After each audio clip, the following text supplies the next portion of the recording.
Hello everyone, কেমন আছেন সবাই? আসসালামু আলাইকুম। আশা করি খুবই ভালো আছেন। আমিও খুব ভালো আছি। দেখুন, আবারও হাজির হয়েছি একটা নতুন রেসিপির সাথে। তো ভেন্ডি আলুর তরকারি বানাবো আমি। শুধুমাত্র রসুন আর কাঁচা লঙ্কা বাটা দিয়ে এই ভেন্ডি আলুর তরকারিটা খুবই সহজভাবে আমি বানাবো, যেটা আপনারা ভাত অথবা রুটির সাথে সার্ভ করতে পারবেন। সাথে থাকুন, ফুল রেসিপিটি স্কিপ না করে দেখতে থাকুন। তার জন্য এখানে আমি নিয়েছি দেখুন 300 গ্রামের মতো ভেন্ডি। ভেন্ডিটা আপনারা কম বেশি নিতেই পারেন। সব ভেন্ডিগুলো আমি জলের মধ্যে দিয়েছি। দেখুন, ভেন্ডিগুলো আগে ধুয়ে তুলে নিতে হবে, তারপরে কাটতে হবে। ভেন্ডি কাটার আগে ধুয়ে নিতে হয়, এটা তো সকলেরই জানা আছে। ভেন্ডি কাটার আগে ধুয়ে নিতে হয়। তো জলটা ঝরিয়ে আমি ভেন্ডিগুলো সব তুলে নিচ্ছি। সব ভেন্ডিগুলো তুলে নিয়েছি দেখুন এখানে। এবার কেটে নেব। ভেন্ডিগুলো ছোট আছে তাই 2 ভাগ করে নিচ্ছি আমি ভেন্ডিগুলোকে। এরকম সাইজে রাখবো সব ভেন্ডিগুলো। খুব বেশি বড় ভেন্ডি হলে আপনারা 3 ভাগও করে নিতে পারেন। সব ভেন্ডিগুলো সেমভাবেই কেটে নেব। তার সাথে আমি আলু দেব। তো 3টে আমি বড় সাইজের আলু লম্বা লম্বা করে দেখুন এখানে কেটে নিয়েছি, কেটে ধুয়ে নিয়েছি। এবার মশলা রেডি করব। তার জন্য এখানে একটা মিক্সিং জারে নিচ্ছি কাঁচা লঙ্কা। ঝাল অনুযায়ী লঙ্কাটা দেবেন আপনারা। এখানে আমি 3 পিসি লঙ্কা দিলাম।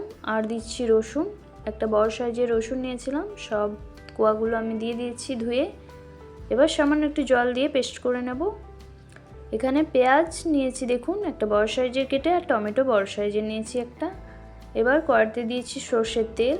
তেলটা গরম হয়ে গেলে এখানে ফোড়নে দিচ্ছি কালো জিরে আমি 1 টেবিল চামচের মতো। তারপরে কেটে রাখা ভেন্ডিগুলো দিয়ে দিচ্ছি। ভেন্ডিগুলো দেওয়ার পর গ্যাসের ফ্লেমটা হাইতে রেখে নাড়াচাড়া করে কিছুক্ষণ ভেজে নিতে হবে। 3 থেকে 4 মিনিটের মতো ভেজে নেওয়ার পর দিয়ে দিতে হবে কেটে রাখা পেঁয়াজগুলো। পেঁয়াজটা দেওয়ার পর এখানে নাড়াচাড়া করে পেঁয়াজ আর ভেন্ডি একসাথে এবার ভেজে নিতে হবে মিনিমাম 4 থেকে 5 মিনিটের মতো। গ্যাসের ফ্লেমটা হাইতে রেখে ভেজে নিতে হবে। পেঁয়াজটা আমি আগে দিইনি, কারণ পেঁয়াজটা পুড়ে যাবে বলে। তো ভেন্ডির সাথে একসাথেই ভেজে নিচ্ছি, দুটো একসাথেই লাল হবে। ভেন্ডি আর পেঁয়াজটা ভাজা হয়ে গেছিলো। এবার দিয়ে দিচ্ছি আমি কেটে রাখা আলুগুলো। আলুটা দিয়ে আবারও সব একসাথে ভেজে নিতে হবে মিনিমাম 6 থেকে 7 মিনিটের মতো। ভালোভাবে নাড়াচাড়া করে ভেজে নিচ্ছি। কোনো সবজি আলাদা করে ভেজে তুলে নিতে হবে না, একসাথেই রান্নাটা হবে। আর ভেন্ডিটাও ভেঙে যাবে না এইভাবে রান্না করলে। খুবই সহজ পদ্ধতিতে ইজি রেসিপি, একবার অবশ্যই বাড়িতে ট্রাই করে দেখবেন। তো এবার দিয়ে দেবো মশলা। তো এখানে রসুন আর কাঁচা লঙ্কাটা পেস্ট করে রেখেছিলাম, সেটা দিচ্ছি 3 টেবিল চামচের মতো। তারপর দিচ্ছি স্বাদ মতো লবণ, হলুদ গুঁড়ো 1 টেবিল চামচ, জিরে গুঁড়ো 1 টেবিল চামচ, আর দেবো ধনে গুঁড়ো 1 টেবিল চামচ। এখানে ঝালের জন্য আমি লাল লঙ্কা গুঁড়ো ইউজ করব না, কাঁচা লঙ্কা দিয়েছিলাম, তো কাশ্মীরি লঙ্কার গুঁড়ো 1 টেবিল চামচ দিয়ে দিলাম। দিয়ে সামান্য একটু জল দিয়ে মশলাটাকে ভালোভাবে কষিয়ে নিতে হবে ভেন্ডি ও আলুর সাথে।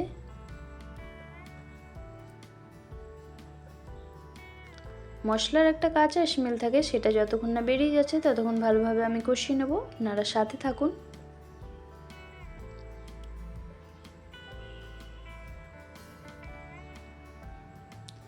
এখানে দেখুন মশলাটা নিচেতে লেগে যাচ্ছে। ভালোভাবে মশলাটা কষানো হয়ে গেছে, আপনারা বুঝতে পারছেন।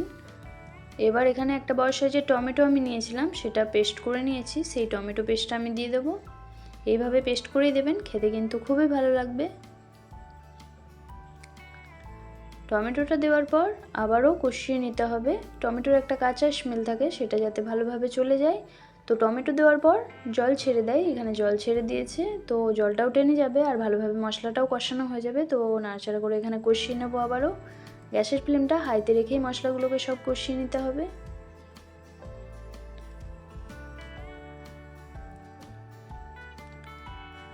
টমেটোটা কষানো হয়ে গেছে, এখানে দেখুন তেল ছেড়ে দিয়েছে মশলাটার থেকে।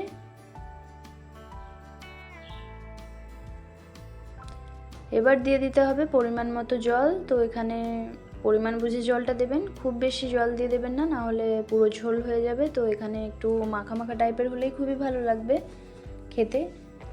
তো এখানে 1 গ্লাস পরিমাণ মতো বড় গ্লাসে আমি জল দিয়েছি। জলটা দেওয়ার পর নাড়াচাড়া করে ভালোভাবে মিশিয়ে নিচ্ছি আমি। দেখুন এখানে একবার লবণটাকে চেক করে নিতে হবে। তো লবণটা একটু কম ছিল, আমি এখানে লবণ দিয়ে দিচ্ছি 1/2 টেবিল চামচের মতো। স্বাদ বুঝে লবণটাকে এখানে দিয়ে দেবেন। তারপরে গ্যাসের ফ্লেমটা হাইতে রেখেই একবার ভালোভাবে ফুটিয়ে নিতে হবে। যখনই ফুটে আসবে ঢেকে দিতে হবে 10 মিনিটের জন্য, যাতে ভালোভাবে আলু আর ভেন্ডি সেদ্ধ হয়ে যায়। তো ঢাকা দিয়ে গ্যাসের ফ্লেমটা লো টু মিডিয়ামে করে দিয়েছি, যাতে খুব ভালোভাবে সেদ্ধ হয়ে যায় ভাপের মধ্যেই। তো 10 মিনিট পর এখানে দেখুন চলে এসেছি। 3টে কাঁচা লঙ্কা ছিঁড়ে রেখেছিলাম, সেটা দিয়ে দিচ্ছি। কাঁচা লঙ্কা দিলে ফ্লেভারটা খুবই ভালো আসবে। তো এখানে চাপ দিয়ে হালকা দেখে নিচ্ছি আলুটা সেদ্ধ হয়ে গেছে, আর ভেন্ডিগুলো খুব ভালোভাবে সেদ্ধ হয়ে গেছে, মাখো মাখো হয়ে গেছে। ভেন্ডি আলুর তরকারি একদমই রেডি, গরম ভাত অথবা রুটির সাথে সার্ভের জন্য। এবার কিছুক্ষণ রেস্টে রেখে দিয়ে তারপরে সার্ভ করে নিতে পারেন 5 থেকে 6 মিনিট পর। গরম ভাতের সাথে খেতে কিন্তু খুবই ভালো লাগবে। দেখতে অনেকটাই লোভনীয় হয়েছে এই ভেন্ডি আলুর তরকারিটা, খেতেও কিন্তু অসাধারণ স্বাদ। অবশ্যই একবার বাড়িতে বানিয়ে দেখবেন।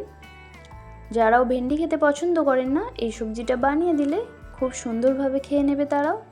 তো আশা করি খুবই ভালো লাগলো আমার রেসিপিটি। আমাকে কমেন্ট বক্সে অবশ্যই জানাবেন কেমন হয়েছে। আর আমার চ্যানেলে নতুন হয়ে থাকলে নতুন বন্ধুরা চ্যানেলটিকে সাবস্ক্রাইব করে পাশে থাকা বেল আইকনটি প্রেস করে দেবেন। আমি আবারও হাজির হয়ে যাব নতুন কোনো রেসিপির সাথে। আল্লাহ হাফিজ।